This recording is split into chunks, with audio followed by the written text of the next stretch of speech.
بس کر جائے، لیکن اس بات سے اسے مزید غصہ آ گیا۔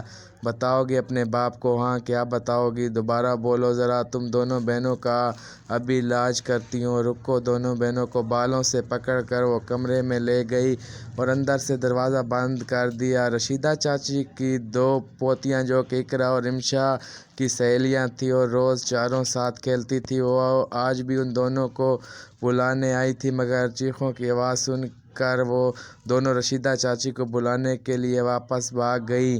جب چاچی آئی اور دیکھا تو نسرین دونوں بچیوں کو چھری دکھا کر بول رہی تھی کہ چپ کر جاؤ دونوں، اب آواز آئی تو دونوں کی زبانیں کاٹ دوں گی۔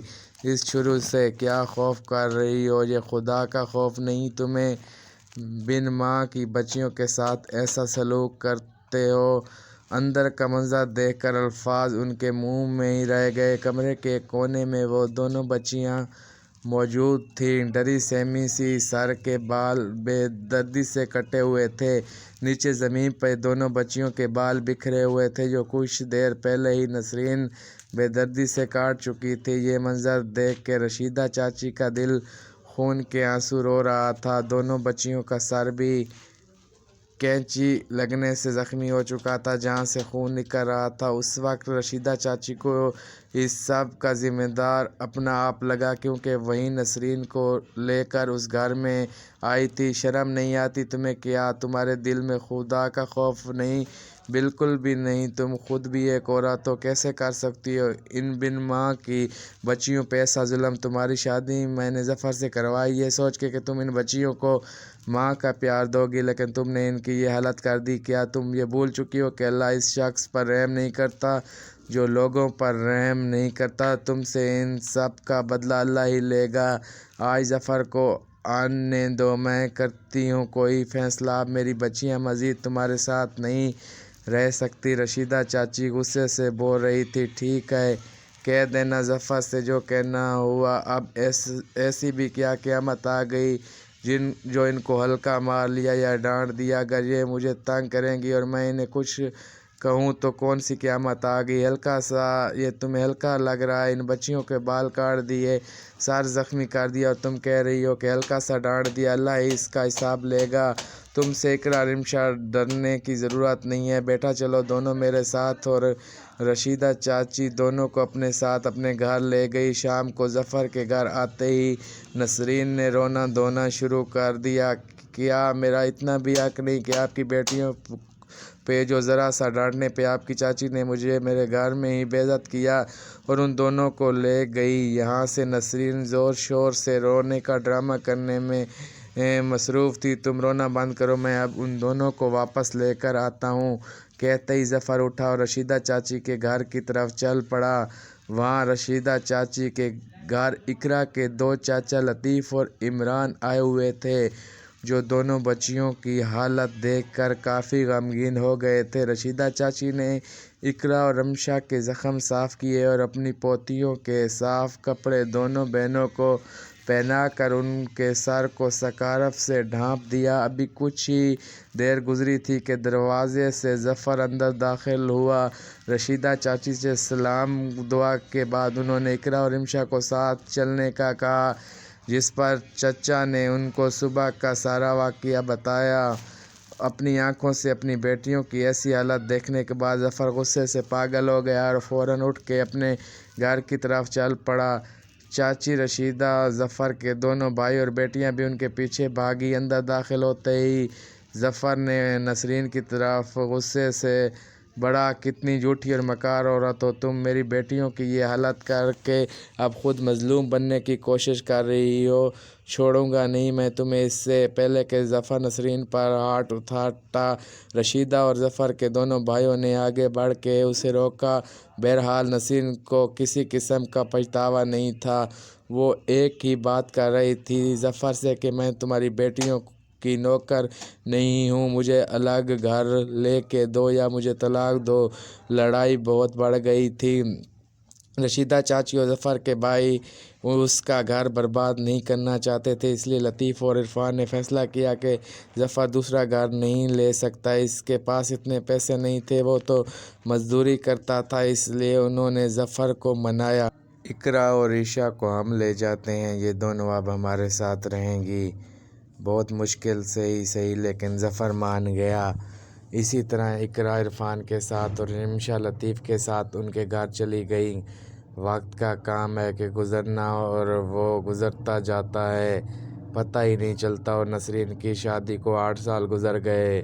اقرا 15 اور عشا 17 سال کی ہو گئی تھی، مگر نسرین کو اللہ نے اولاد کی خوشی نہیں دی۔ جو دوسروں کی اولاد پہ ظلم کرتے ہیں، ان کی خوشیاں نہیں دیکھ سکتے، وہ خود بھی کبھی خوش نہیں رہ سکتے۔ کسی بھی ڈاکٹر کا کوئی بتاتا تو نسرین وہاں علاج کے لیے پہنچ جاتی۔ 8 سال کے لمبے عرصے بعد نسرین کو ڈاکٹر نے خوشخبری دی کہ وہ ماں بننے والی ہے۔ اس کی خوشی کی انتہا نہیں تھی۔ وہ ہر وقت سوچتی رہتی کہ میں اپنے بچے کو دنیا کی ہر آسائش دوں گی، بڑے سے بڑے اسکول میں پڑھے گا میرا بچہ۔ ان دنوں اس نے کام کے لیے بھی ملازمہ رکھ لی تھی۔ ظفر بھی بہت خوش تھا، آخر وہ دن بھی پہنچ گیا جس کا نسرین کو بے صبری سے انتظار تھا۔ ہسپتال میں بیڈ پہ پڑی وہ منتظر نگاہوں سے دروازے کو دیکھ رہی تھی کہ کب اس کے بچے کو اس کی گود میں دیا جائے گا۔ اتنے میں دروازے سے ظفر اندر داخل ہوا، جس کی گود میں میرون کمبل میں لپٹا ایک بچہ تھا۔ اس کے پیچھے کوئی ڈاکٹر بھی آ رہے تھے۔ نسرین نے ظفر کو دیکھتے ہی کہا، شکر ہے ظفر تم آ گئے، کہاں چلے گئے تھے؟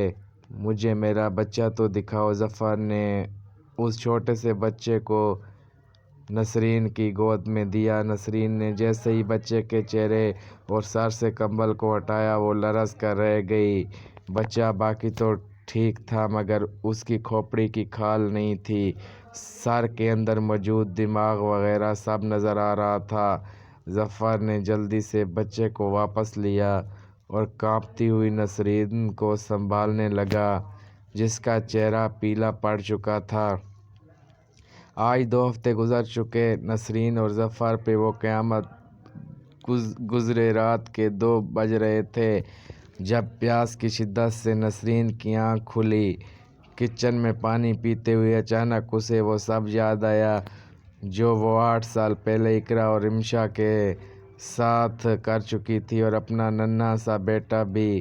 رات کے اس پہر کچن میں کھڑی نسرین کے کانوں میں مسلسل ان بچیوں کی آوازیں گونج رہی تھیں، امی مت ماریں اقرا کو، امی چھوڑیں، میرے بال نہ کاٹیں، مت کریں، امی صرف ایک دفعہ معاف کر دیں، اس کے بعد کبھی آپ کو تنگ نہیں کریں گے۔ شاید اپنی اولاد کو ایسی حالت میں دیکھنا ہی تھا جو آج نسرین ان معصوم بچیوں کے درد کو محسوس کر رہی تھی۔ چیخ چیخ کر روتے ہوئے وہ کچن میں ہی زمین پر بیٹھ کر اللہ سے معافیاں مانگنے لگی۔ رونے کی آواز سن کر ظفر بھی بھاگتا ہوا کچن میں آیا۔ کیا ہوا نسرین، کیوں رو رہی ہو؟ بتاؤ مجھے، ہوا کیا ہے؟ ظفر نے حواس باختہ ہو کے پوچھا۔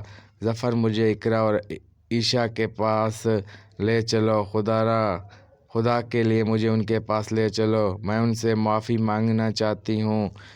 آج اپنی اس حالت کی ذمہ دار میں خود ہوں، نہ میں ان پہ ظلم کرتی، نہ آج میرے ساتھ یہ سب کچھ ہوتا۔ جب تک وہ مجھے معاف نہیں کریں گی، اللہ بھی مجھے معاف نہیں کرے گا، مجھے لے چلو ان کے پاس۔ زاروں قطار روتے ہوئے نسرین نے ظفر سے کہا، ابھی بہت رات ہو چکی ہے، میں کل صبح تمہیں ان کے پاس لے جاؤں گا، ظفر نے کہا اور اسے سہارا دیتے ہوئے کمرے میں لے آیا۔ اگلے دن صبح سویرے ہی ظفر اور نسرین عرفان اور لطیف کے گھر روانہ ہوئے۔ اقرا اور رمشا اپنی چاچی کے ساتھ کچن میں ان کا ہاتھ بٹانے میں مصروف تھیں۔ جب باہر سے باتوں کی آوازیں آنے لگیں، لگتا ہے کوئی آیا ہے، چلو چل کے دیکھتے ہیں، عرفان کی بیوی نے کہا، اور وہ تینوں باہر آ گئیں۔ باہر کا منظر دیکھ کر اقرا اور رمشا کو اپنی آنکھوں پہ یقین نہیں آ رہا تھا۔ جہاں لطیف کی بیوی نسرین سے سلام دعا کرنے میں مصروف تھی۔ اقرا اور رمشا نے بھی آگے بڑھ کر سلام کے لیے ہاتھ بڑھایا، لیکن نسرین نے ان کا ہاتھ تھامنے کے بجائے دونوں کو گلے سے لگایا اور پھوٹ پھوٹ کر رونے لگی۔ مجھے معاف کر دو بیٹا، میں تم دونوں سے معافی مانگنے آئی ہوں۔ میں نے تم دونوں کے ساتھ بہت برا سلوک کیا، اس کی سزا بھی مجھے مل چکی ہے۔ مجھے معاف کر دو اور میرے ساتھ گھر چلو۔ جب تک تم دونوں مجھے معاف نہیں کرو گی تب تک اللہ بھی مجھے معاف نہیں کرے گا۔ اقرا اور رمشا نے نسرین کی طرف دیکھا جو بے حد کمزور نظر آ رہی تھی۔ آنکھوں کے گرد گہرے سیاہ حلقے موجود تھے۔ وہ بہت بیمار نظر آ رہی تھی۔ دونوں بہنوں نے اسے معاف تو کر دیا مگر ساتھ چلنے سے انکار کر دیا تھا۔ اب واپس وہ دونوں اس گھر میں نہیں جانا چاہتی تھیں اور اس گھر میں وہ بے حد خوش تھیں۔ 2 دن وہاں گزارنے کے بعد نسرین اور ظفر واپس آ گئے۔ آج ظفر کام پہ چلا گیا تھا جبکہ نسرین گھر میں بالکل اکیلی تھی۔ آج پہلی بار اسے تنہائی سے خوف آ رہا تھا مگر اب کچھ نہیں ہو سکتا تھا۔ یہی تنہائی اور اکیلا پن اس کا مقدر بن چکا تھا۔ دوستو، اس لیے کہتے ہیں کہ یہ دنیا مکافات عمل ہے، جیسا ہم کرتے ہیں ویسا ہی ہوتا ہے۔ نسرین نے 2 معصوم بچیوں کے ساتھ جو کیا اس کی سزا آج وہ خود بھگت رہی ہے اور اس کو دنیا میں ہی سزا ملی ہے۔ اللہ تبارک و تعالیٰ سے دعا ہے اللہ ہمیں اپنی رحمت سے نوازے۔